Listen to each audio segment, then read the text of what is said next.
जो गुज़श्ता रात के इवेंट्स हैं जिसमें इनोसेंट सिविलियंस को टारगेट किया गया और एक एक्ट ऑफ अग्रेशन है भारत का जिसमें कोई दो राय नहीं है, इसके रिस्पांस को आप कैसे देख रहे हैं? Specifically the response of Pakistan air force, जिसकी कार्रवाई के नतीजे में ये बताया गया कि 5 से 6 तैयारे भारत के जो हैं वो हमने टारगेट किए और कंफर्म किल्स की। So how do you see the retaliation? अस्सलाम वालेकुम जी and thank you very much जी। सबसे पहली चीज़ तो ये है कि जब आप तैयारी करते हैं और इस तरह का एक मिशन करते हैं तो इसकी जो मोस्ट इम्पॉर्टेंट चीज़ जो है ना, जो हमें पता होनी चाहिए, वो हमारी लीडरशिप होती है कि आपको लीडरशिप ने क्या लाइन दी है और आपसे क्या अचीव करने को कहा गया है। तो इसके अंदर जी आप जो लीडरशिप है उसके अंदर आपकी पॉलिटिकल लीडरशिप आ जाती है, अस्करी लीडरशिप आ जाती है, और फिर चूँकि ये एक एयरफोर्स ऑपरेशन था तो इसमें एयर चीफ़ की गाइडेंस आ जाती है और उन्होंने कैसे गाइड किया, विजन बनाई एयरफोर्स की to achieve its operational aims in future. और ये हमारे जो प्रेजेंट चीफ हैं, he is quite a visionary person and he has performed very well and he has jelled the air force in the most modern manner. और आप आज air force को next generation air force कह सकते हैं। अब आ जाएँ जी मिशन के ऊपर कि ये क्या हुआ और किस तरह हुआ। तो ये तकरीबन 70 से 75 जहाज़ थे जिन्होंने अटैक किया पाकिस्तान को, और ये जो है ये 70 से 75 जहाज़ जो हैं नॉर्थ टू साउथ, ये इसको अगर हम डिवाइड करें उनके नंबर्स को, तो एक उन्होंने सेगमेंट जो था ऊपर नॉर्थ का रखा हुआ था, एक सेंटर का रखा हुआ था, एक साउथ का था। साउथ वाला जो सेगमेंट था that was only suppose to distract and if at all provide support to the elements which were in north and centre. अच्छा, अब इससे पहले कि मैं आपको ये चीज़ आगे एक्सप्लेन करूँ, एक चीज़ मैं आपको बता दूँ कि जब आपने अटैक करना होता है ना तो आपके पास इनिशिएटिव होता है, और ये जो जब आपके पास इनिशिएटिव होता है तो आपका मिशन प्लान करना एक बहुत आसान चीज़ होती है, बिकॉज हर चीज़ आपके साइड पे है, टाइम भी आपके साइड पे है, टारगेट भी आपने चूज़ करना है, किस एरिए में जाना है, कैसे जाना है, और ये सारी जो निटी ग्रिटीज़ होती हैं ये आपको पता चल जाती हैं कि जी हमने ये ऐसे करना है। और ये आपको तो मालूम होगा, लेकिन जो डिफेंसिव फोर्स होती है जो इस केस में पाकिस्तान एयरफोर्स थी, तो उसको उतना एडवांटेज नहीं होता जितना कि एक ऑफेंसिव फोर्स को होता है। तो इसके अंदर अब आप देखें कि जब इन्होंने ये सारी प्लानिंग की और उस इतनी प्लानिंग करने के बावजूद वो यहाँ पे अपने 6 जहाज़ गवा बैठे। वो क्यों? क्योंकि उन्होंने ये जो प्लानिंग की थी पाकिस्तान एयरफोर्स ने, जो डिफेंसिव फोर्स थी, वो बड़ी अच्छी तरीके से की हुई थी और उन्होंने इनको जो है वो चेकमेट कर दिया। अब इसका जो सबसे बड़ा एडवांटेज जो है वो ये था कि जी वो दुश्मन में खुलबली मच गई और वो अपना जो है यहाँ पे जब एयर कॉम्बैट हुई तो उसके अंदर उन्होंने अपने 5 जो है थे मैन्ड और एक अनमैन्ड एयरक्राफ्ट जो है वो गवा दिया। और इससे आप देख लें कि जो जंग हुई नॉर्दर्न सेक्टर में और सेंट्रल सेक्टर में, इसमें उनको तो तकरीबन 40 से 45 मिनट ये जो थी ये सिलसिला जारी रहा।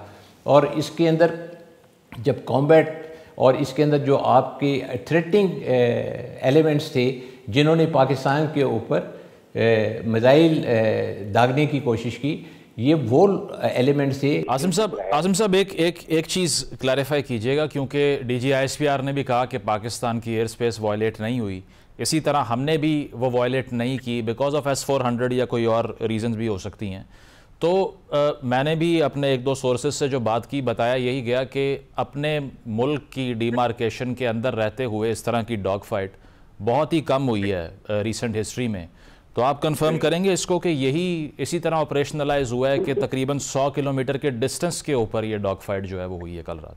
बिल्कुल ये सही कहा उन्होंने, क्योंकि अभी जो है जी वेपन्स जो है ना ये पुराने दिन नहीं हैं। अभी जो वेपन्स हैं वो इतने एडवांस हो गए हुए हैं कि आपकी रेंजेस बहुत ज़्यादा हैं, तो आपको दुश्मन की टेरिटरी के अंदर जाने की ज़रूरत ही नहीं पड़ती। लाइक वो हमें उधर जाने की ज़रूरत नहीं थी क्योंकि हमारे मिसाइल की रेंजेस बहुत हैं और उनको यहाँ पे आने की ज़रूरत नहीं थी कि उनके बॉम्ब्स की रेंजेस काफ़ी थी।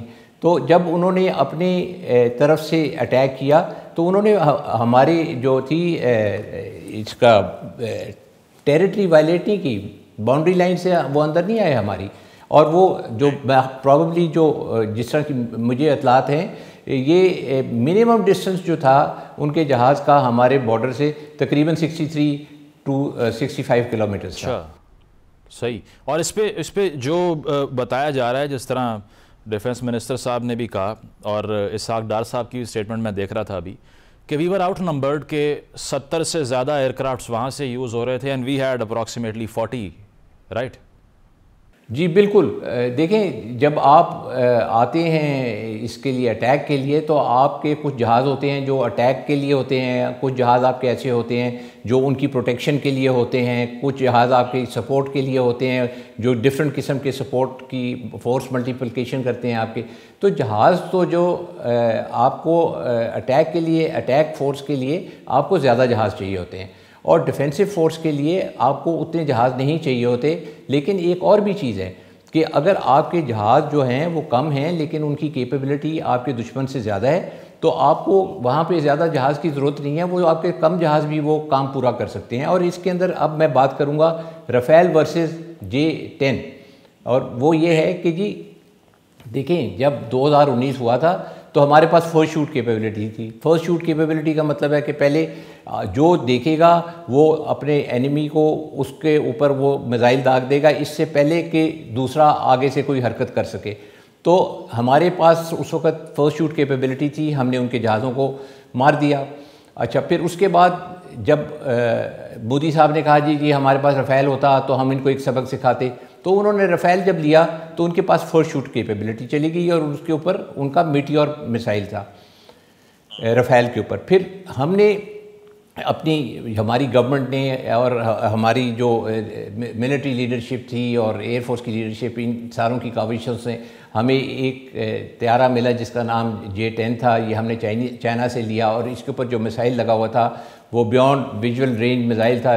उसकी जो रेंज थी PL-15 की, वो आपकी आसिम साहब ये जो इंडियन मीडिया रिपोर्ट कर रहा था रिसेंटली कि इमरजेंसी बेसिस के ऊपर चाइना ने PL-15s दिए हैं पाकिस्तान को, you confirm that they were used last night?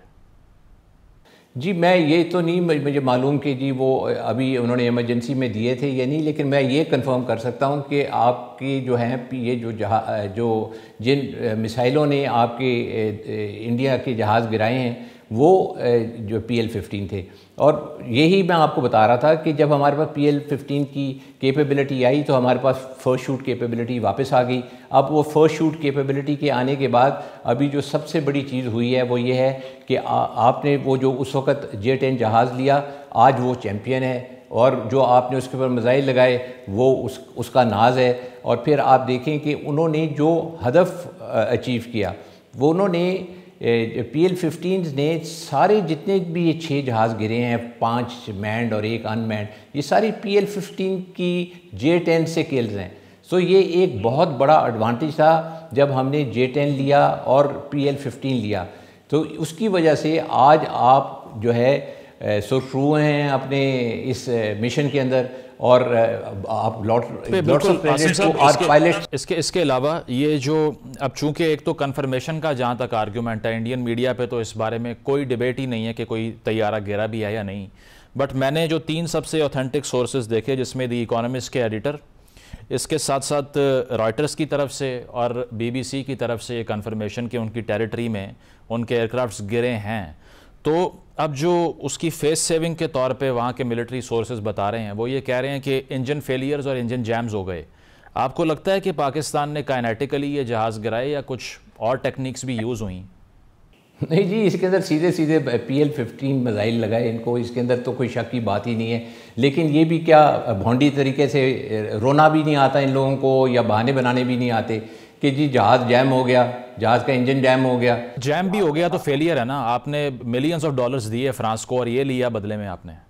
बिल्कुल बिल्कुल, कचरा है, कचरा लिया आपने जो है वहाँ पे जहाज़ हवा में बंद हो गया। ऐसे तो नहीं होता। और जो थोड़ा बहुत मैंने मीडिया पे फॉलो किया, वो 3 जहाज़ तो कंफर्म करते हैं, जिसमें से एक वो रफ़ेल को कंफर्म करते हैं कि जी एक रफ़ेल कंफर्म्ड है, 2 जहाज़ों के रैकेजेस मिले हैं। तो अगर 3 जहाज़ भी उनके गिरे हैं तो उसका मतलब ये है कि बाकी भी कंफर्म हो जाएंगे। और जो एक हमारा एक तरीका होता है कंफर्मेशन का, जो हमारे पास जो सिस्टम्स हैं उसके मुताबिक तो ये जो हैं 6 जहाज़ गिरे ही गिरे हैं, 1 अनमैन्ड और 5 मैन्ड। अब ये कब कंफर्म होता है, ये थोड़े से टाइम की बात है, ये चीज़ें छुपी नहीं रह सकती। अभी भी अगर आप देखें तो 3 तो खुद मुँह से मान रहे हैं, और डायरेक्टली नहीं तो इनडायरेक्टली मान रहे हैं, तो नुकसान तो हुआ ना। लेकिन आज आप उनसे पूछें कि जी आप कहते हैं कि जी हमने जहाज़ गिरा दिया, तो उनके पास क्या सोर्स है जो वो कहते हैं यहाँ पे गिरा। अल्हम्दुलिल्लाह हमारा तो कोई जहाज़ जो है वो नहीं गिरा, और सारे माशाल्लाह आके सेफली लैंड कर गए। तो ये जिस तरह अब देखें, डबल स्टैंडर्ड नहीं ना होने चाहिए। आप जब पाकिस्तान की बारी आए तो आप कहते हैं हमने मार दिया, जब हम कहते हैं हमने आपको मारा तो उनके पास कोई जवाब नहीं है। और 2019 में भी याद रखें, हमने उनके 2 जहाज़ गिराए थे। जो जहाज़ उस तरफ गिरा था, जो SU-30 था, उन्होंने आज तक नहीं माना, जबकि हमारे पास उसका प्रूफ है कि वो जहाज़ गिरा, और जो वो आज तक छुपाते आ रहे हैं। तो आपका क्या ख्याल है कि वो इसे आराम से मान जाएंगे? इस वक्त जिस स्टेज के ऊपर ये कॉन्फ्लिक्ट खड़ा हुआ है, आप क्या ये कहेंगे कि स्टेलमेट एक अचीव हो गई है, the score has been settled?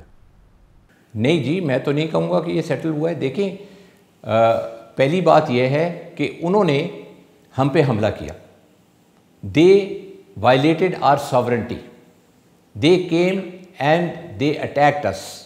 जब आप एक मुल्क को अटैक करते हैं तो उसके बदले में आपका फुल राइट है कि आप रिटेलिएट करें। और अब unfortunate for them, unlike last time, पिछली दफ़ा तो ये जो है वो पतली गली से भाग गए थे, और उन्होंने ऐसे ही बॉम्ब्स भी फेंक दिए, वेदर का भी बहाना बनाया और कह दिया जी हमने अटैक कर दिया। इस दफ़ा तो इस तरह नहीं है। इस दफ़ा जब ये आए हैं तो इनको तो उधर ही हमने लिटा दिया। तो अब 6 जहाज़ तो उनके ऐसे गिरे हैं ना, तो इनको तो अब वो इस चीज़ के अंदर प्रॉबली कहना चाहेंगे कि जी देखें आपने हमें नुकसान पहुंचा दिया। लेकिन नुकसान तो हमने आपको पहुंचाया क्योंकि आप हमें नुकसान पहुंचा रहे थे। लेकिन अब हमारी बारी रहती है, ये अब हमारी लीडरशिप का डिसीजन है कि वो इसको कैसे हैंडल करना चाहेंगे। तो उसमें और क्या रीड